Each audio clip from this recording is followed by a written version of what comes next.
Have you ever imagined using a lightsaber for your art? I was super excited to create this concept in my own backyard, and I'm going to share with you my 3 tips so that you can go out and you can create something like this for yourself as well.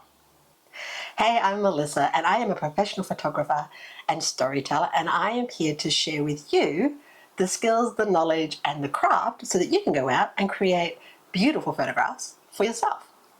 So the concept of backlight photography isn't something new. It's been around forever and a day. The idea is that you will use a light source on a subject from behind them in order to create a beautiful, effective glow that happens on your subject. And for this, I was particularly inspired by someone else that I'd seen do light painting, and his name is Eric Pare. I think I'm saying that right. Excuse me if I'm not, but he is a fantastic creative artist in the use of light tubes and backlight photography. And when I saw his work, it got me really thinking about how can I create something like that for myself. Now, of course, there's challenges when it comes to backlighting photography or painting with light. The first thing is light tubes, they cost a lot, right? They're not a cheap item to buy in order to create an effect just like Eric does. So you have to kind of be more creative in what you actually use as a light source for this type of concept. The second challenge is that it needs to be done, well, at night or in the blue light hour. When I did this concept, I preferred to do it at night because one, it was dark, so I knew that it wouldn't illuminate or light up anything other than what I wanted it to. And two, because with the light source like this, the lightsaber gives off like this beautiful, beautiful luminescence glow, and I really wanted that to be the focal point of the idea for the concept, as well as the subject, which of course is myself standing in the frame. And the third challenge is you can't do this type of concept by yourself. You actually do need the help of a friend or a husband or an assistant. In my case, it was my husband that helped me to do this. We actually set this up in our backyard, and we did it on an evening where obviously there was not going to be any rain. The moon wasn't actually fully bright, so it wasn't a full moon night.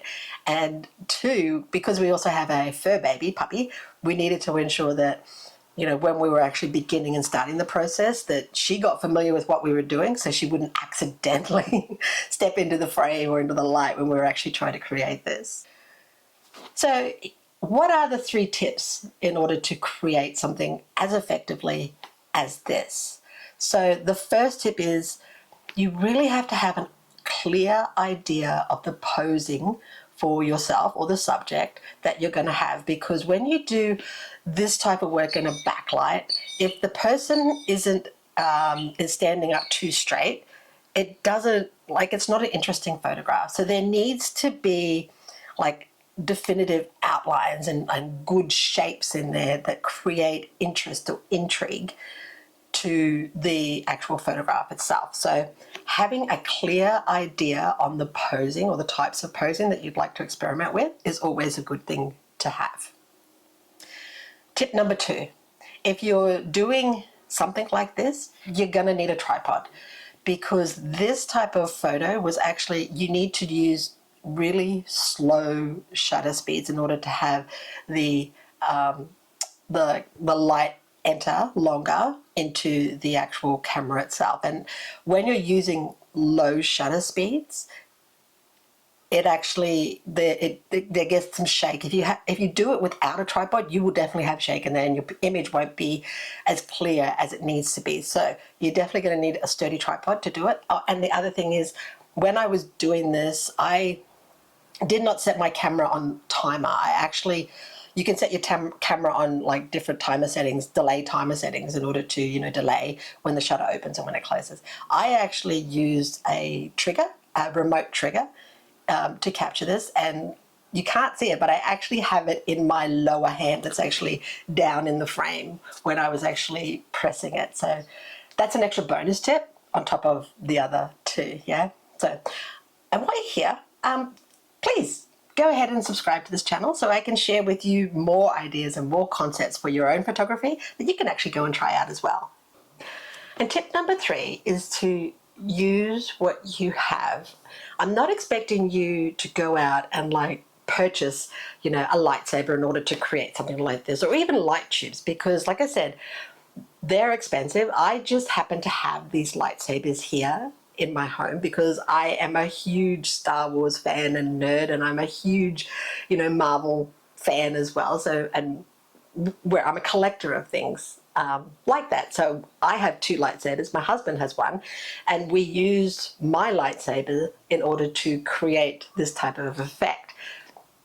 I have also tried this as well with just using a very small high-powered torch, and I got a length of clear PVC piping that would fit around the top of the torch, and then I just actually like tape that to the torch, and that also works really, really good as well. Granted, you do have to ensure that the person that is using it, because it's only a small torch, so you haven't got the actual maneuver like you have with the lightsaber where you've got a longer stem on it that you can actually put hand over hand. But with the torch, the person has to be more creative and having good wrist movements because it's a smaller instrument to do it in. But you can definitely still do it with a torch. Like I said, don't go out and feel that you have to go out and buy all this expensive equipment in order to create something magical. Like, have a look around your home and see what it is you can. The main thing is you want a light source that moves and that you can move in your hands or in your other assistant's hand or person's hand, that they can move, that would create like a light effect. You know, I think try different things, see what actually works. Like I said, the main point here is to get a light source in order to illuminate the subject or yourself in actually creating something like this. So like I said, this was a lot of fun to create. I created it in my backyard at night with no moon actually illuminating in the sky. I used the tripod. I had a lightsaber, so I used that as my main source. I've also done it with a small torch and a PVC pipe. And the biggest best advice that I can give to you is have fun. That's the whole idea of what we do as photographers, is to create some magic, but to have fun in the creative process of doing it. So, and if you like this video, please leave a comment or your thoughts below, and go and check out this video here that I have also as well. And I'll see you again in the next one.